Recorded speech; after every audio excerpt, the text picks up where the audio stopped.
Peter, why do stars, or anybody else for that matter, move to California? What is it about it?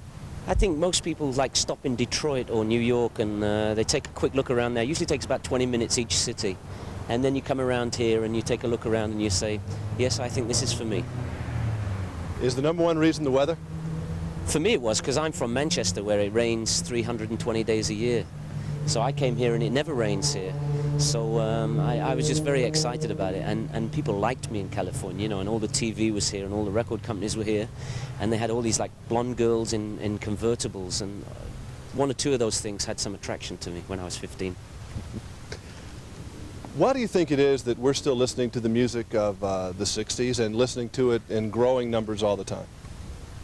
I've tried to work that one out. I think it's it's kind of very up music, and I think all the ideas were used during the 60s, all the good ideas were used, like the Beatles and the Stones and things, and nobody's really, until a couple of English bands this year are starting to be a little bit more interesting again. You know, music's just been going round and round since then. There hasn't been a Beatles or somebody with like a real excitement.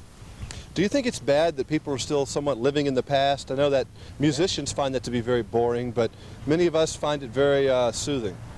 I'm happy that people are still living in the past, because I was in the past, and if they still buy my records, I'm very happy. But, you know, I have an 18-year-old brother who's in a band, and he's very annoyed that radio don't give him a shot. They'd rather give, you know, every time they play a Beatles record, that's another 3 minutes that they can't play any new music. So it's just gonna start back in universities like we did, you know, start with the small radio stations and eventually become big. Herman's Hermits had a lot of famous people in that band as far as the records were concerned. Name some of the people that we might know of that were on some of your records. Yeah, they weren't in the band, it's just that I had friends who were in other bands because I used to hang out with other musicians. So Jimmy Page played on Silhouettes and Wonderful World, and John Paul Jones, who was in Led Zeppelin, both of them were in Led Zeppelin, played on lots and lots of Herman's Hermits records, mostly bass, and John Paul Jones did all the arrangements, all the violins on There's Kind of Hush and all that. Very clever boy, and really nice guys, and I'm glad they made it. They made more money than everybody. You were pretty much a little kid when all this started. How old were you when your first song?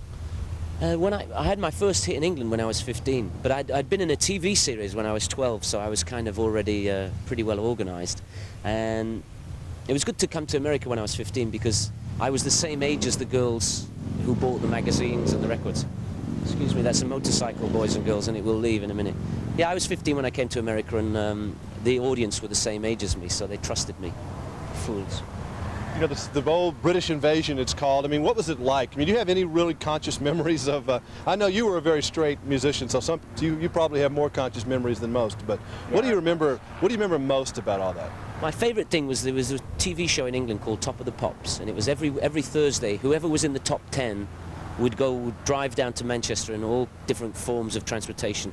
And because the Beatles were around at the same time and the Stones were around and Herman's Hermits were all at the same time, you would meet them there every Thursday. And after the gig, after that TV show where in those days people mimed to their records, it was very funny, so it wasn't really a hard job. And then we'd all get in somebody's car, whoever was able to still drive, and we'd go to London to a club called the Ad Lib. And I was 15, so I remember John Lennon, my favourite memory was that at the Ad Lib he used to order 2 Bacardis and I used to order 2 sodas, and I'd give him one of my sodas and he'd give me one of my Bacardis, which was the only way I could get a drink. And you know, when you're 15 you think drinking is the coolest thing in the world. Were the Beatles as great as we remember them? I mean, do you have great memories of them? What was so great about that? They were just the best that there ever was. I mean, I remember playing with them at the Cavern, you know, before they made it. And just when they came on stage, without even singing, they used to blow you away. They were just amazing, charismatic, and they were really nice, charming guys. I mean, if you see those, when they first came to America, they opened that whole thing up. There wouldn't be a British invasion without the Beatles. None of the other bands would have come. Because they came and they were charming and they were funny and they sent up the press, which was a totally new thing. You know, everyone always said, yeah, well, you know, I'm going and be a GI, and they were all doing all that stuff. And the Beatles came and said, hey, what do you call your haircut? Arthur. I mean, they're great lines. I mean, you had to be there, but that was one of my favorite Beatles lines. Was John Lennon a bully, as some people say? Did you ever see that side of him? He never tried with me because he knows that I'm like, I always win at everything. He was the most, people misunderstood him. I found him to be the most accessible one. But he was single at the time, so that's probably why he was out in all the places I was out. I know you're in a book called Who Killed Brian Jones or something like that.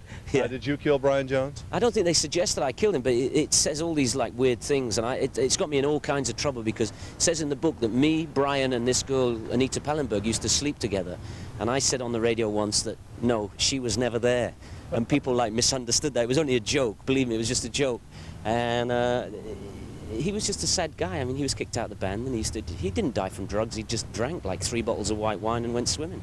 And you know as well as anybody, Jimmy, that that's impossible. Yeah. How many records did you sell? You remember to count them? In America, we did good. We sold like, we got paid for about 51 million records in America. So that we probably sold 300, who knows how many we sold. We What's got your paid favorite for one that's still today that you still don't mind doing? Actually, I've started to, I go through periods of liking different ones, but right now I'm enjoying Henry VIII again, strangely enough. Strangely enough, for sure. That was like a novelty song, right? Yeah, well, you know, it's a song my grandfather taught me, so it was around for a long time. It was a 1910 song, and he taught it me in the 50s, and in the 60s we did it for a joke. I mean, we actually did it for a joke. I couldn't remember the words, so I said second verse, same as the first, and that became the thing. And now when I go on stage, the audience all know it, 3-year-olds to 80-year-olds. Most of my fans are 80. No, they're about 36. All right, say hello to everybody in Montgomery, since we might use this for radio. Oh yeah, I remember Montgomery. That was the great. We did a gig there, the big band gigs with. One year we did with Jerry Lee Lewis. He opened the show for us. He didn't like that, and we had a great time. I remember we used to do one day we'd do Birmingham and the next day we'd do Montgomery in that huge building, and it was always just like a great place to play. All right, that's it.